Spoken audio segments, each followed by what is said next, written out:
Salut les amis, je fais une petite vidéo. Je vous souhaite d'abord une très bonne année à tous. 2023, bonne année, bonne santé.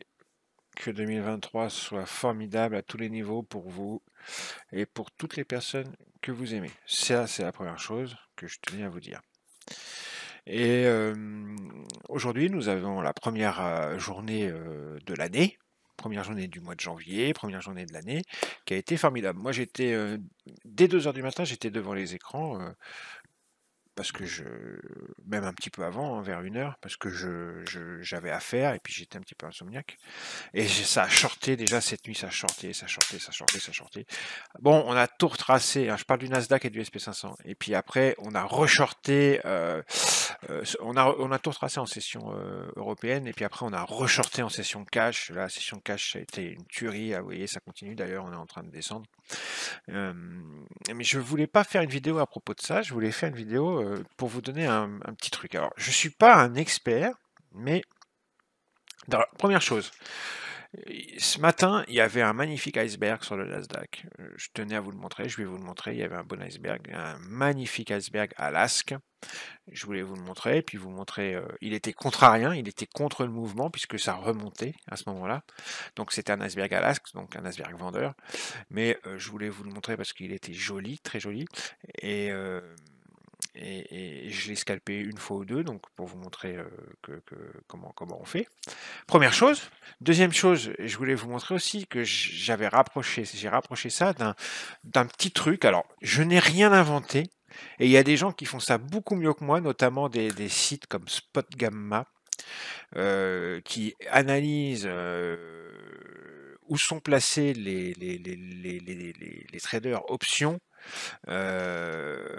pour en tirer des niveaux sur les contrats futurs. Moi, ce que je fais, c'est que je vais sur le site du CME. Donc c'est ça ma petite astuce que je vous donne. Attention, hein, je suis comme vous, je suis débutant complet sur les options. Enfin, comme vous, il y en a certainement qui ne seront pas débutants, mais il y en a beaucoup qui le seront. Et je sais à peine de quoi je parle. Par contre, j'ai remarqué une chose, c'est que quand on avait des murs, ce qu'on appelle des murs d'options, des gros murs d'options, à certains niveaux sur les contrats futurs, et ça on le voit sur le site du CME, je vais vous montrer où, eh bien, en général, à ces endroits-là, ça réagissait. Par exemple, ce matin, je vous montre, sur le Nasdaq. Alors, c'est sur le site du CME. Je vais vous mettre le lien en description sous la vidéo, pour ceux qui ne connaissent pas. E-mini Nasdaq. Et vous voyez, vous avez le prix ici du contrat futur. C'est le trait en pointillé ici, au milieu. Vous faites un zoom. Vous cliquez sur le tableau et vous sélectionnez la zone. Ça vous permet de faire un zoom autour du prix du current price. Là, en ce moment, sur le Nasdaq, on est vers les 10 898, vers les 11 000 donc. Donc, vous zoomez autour du prix, comme ça, et vous vous rendez compte qu'il y a, on va faire un reset, qu'il y a des murs, ce qu'on appelle des murs d'options. Et par exemple, ce matin, on avait un mur à 11 200, un mur à 11 150, un mur à 11 100. Je dis ça parce que c'était dans ces eaux-là qu'on était. Vous voyez, il y a des gros murs d'options. Et là, en ce moment, on est à 10 898. Il y avait un gros mur d'options à 11 000 tout à l'heure. Hein. Et plus on descend, on en a un à 10 900. Il y en a un autre à 10 800. Un autre à 10 700. Vous voyez, il y a des gros murs d'options sur les chiffres ronds comme ça. Je les repère et je trace des lignes. Ensuite, sur mon graphique, par exemple, là sur mon graphique du Nasdaq ce matin, j'ai mis option wall 11 100, option wall 11 150, ici. Ok. Et quand on s'est présenté ce matin sur 11 100, ici, il y a eu une magnifique réaction. Quand on s'est présenté sur 11 150 ici, j'ai eu un magnifique iceberg ici, à ce moment-là. Je vais vous montrer. Regardez, ici sur 11 100 ce matin, à l'endroit Donc, normalement, ici, 11100, avec Export Bookmap, si je mets mon niveau sur le graphique où j'ai Export Bookmap, ici, j'ai Option Vol qui va apparaître. Option Vol 11100. Je le mets en rouge en général.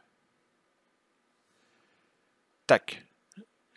Et donc, quand les prix sont arrivés sur 11100, il y avait en confluence, et pour moi, ça c'est important, une grosse liquidité. Et ça, c'est important pour moi. Je veux qu'il y ait en confluence de la liquidité. Si j'ai un mur d'options et que j'ai en plus de la liquidité, exactement comme dans ce cas-là, eh bien, quand on arrive dessus, il y a matière à faire un scalp en général. Et là, après, il faut des patterns, ce que j'apprends aux gens, quand les gens qui viennent apprendre à trader le carnet, qui viennent apprendre à trader Bookmap, qui viennent apprendre à trader l'order flow, le market profile, le volume profile, le footprint et toutes les patterns order flow du trader au carnet. Je leur apprends les signaux d'entrée et les patterns. Donc, mais déjà d'avoir des niveaux pertinents, c'est déjà la moitié du chemin parcouru. Quand vous avez un niveau, un mur d'options comme ça, avec un plus un mur de liquidité sur le contrat futur, il faut surveiller. Et si vous avez un signal, eh ben, vous le fédez. Là, en l'occurrence, je l'ai shorté une fois, 2 fois, ce niveau. Et on a fait la même chose quelques temps après, je crois une petite heure après, sur 11 150. Mais là, il y a carrément eu un iceberg. Voilà, le voilà. Il y avait donc mon mur d'options à 11 150. Option wall. 11 150. En rouge. Tac. En plus de ça, j'ai eu un iceberg, regardez. On est venu se cogner. Donc, il y avait la liquidité, comme je suis en train de vous expliquer. Très important. Le mur d'options plus la liquidité. Et on a eu un iceberg. Regardez. Bam, bam. Alask. Les acheteurs market sont venus se confronter à un gros vendeur dans le carnet qui rechargeait. Moi, je l'ai shorté ici.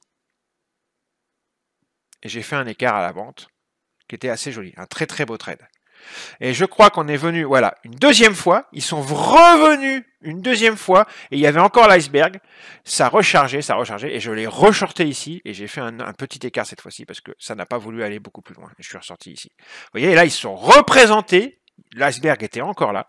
Et ensuite, l'acteur qui avait branché l'algo d'exécution type iceberging s'est retiré. Et donc, on est passé au-dessus. Normal. Au bout d'un moment, l'iceberg se retire. On passe au-dessus. Tout ça pour vous dire, confluence avec un mur d'options et de la liquidité, en général, il faut surveiller, c'est plutôt intéressant. Voilà, c'était une petite astuce que je voulais vous partager en ce début d'année.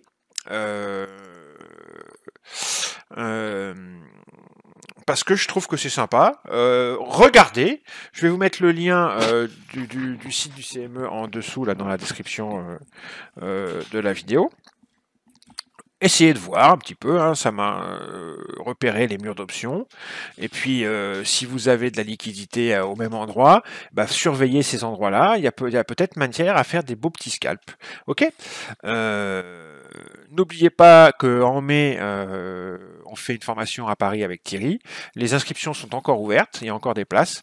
Donc allez-y, n'hésitez pas à nous contacter. Pareil, les mails de contact, je les mettrai en dessous de la vidéo, là comme d'habitude, pour apprendre à vous servir du carnet d'ordre, pour apprendre à vous servir de Bookmap, pour apprendre à vous servir du market profile, du volume profile, du footprint, et puis surtout aussi pour apprendre à appréhender les marchés comme nous, avoir une méthode de travail bien huilée, sérieuse, disciplinée, bien contextualiser le terrain, bien structurer le terrain pour avoir une boîte à outils, certes, avoir des setups d'entrée en position, certes, mais aussi bien comprendre les marchés, bien appréhender la respiration du marché.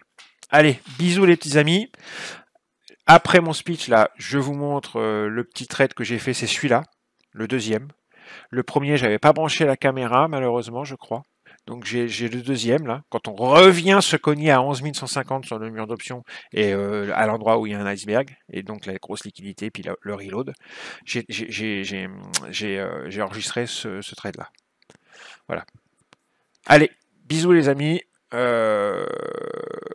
et à plus tard. À plus tard, à plus tard. Je vais reprendre les vidéos hebdomadaires le dimanche.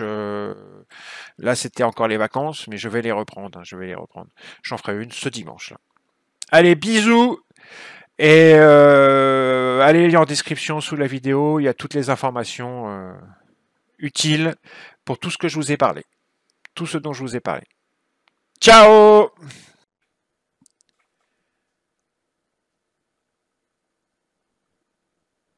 Sur 1150, là. Gros vendeur. Est-ce qu'on va y retourner? Mystère et boule de gomme. Alors, ah si, on y retourne. Alors, s'il est toujours là, ça passe. Ça passe pas. S'il est plus là, on va se faire squeezer. C'est ça le truc.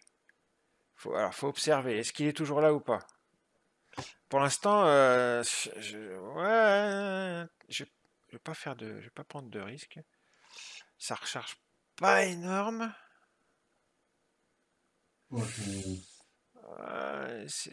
Ça recharge pas énorme. Hein. Ça recharge pas énorme. Ah, ça va éclater vers le haut encore. Bah.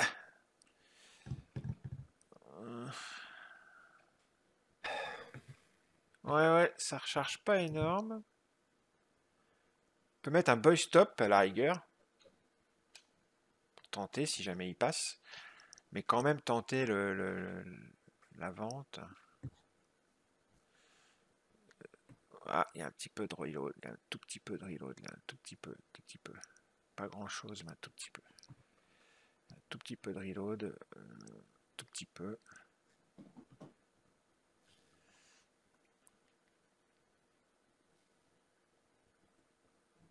Ouais, c'est pas mal, c'est pas mal. Ouais, c'est bien.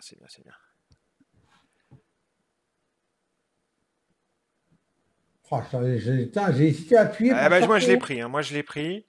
Tu Ouais, vois, bah, moi je l'ai pris, je suis bien content et je sors. Paf! Allez, oui, bah, oui. tac. Il y a moins de reload que tout à l'heure. Attention, je sens il va se faire défoncer la gueule. Hein. Ne Ouais. recommençons pas une troisième fois. Parce qu'il y a beaucoup moins de volume et beaucoup moins de reload que tout à l'heure. Mais il y avait toujours une petite résistance quand même. Il y a toujours un peu de liquidité qui vient se recharger. Mais c'est de plus en plus faible, quoi. Hein.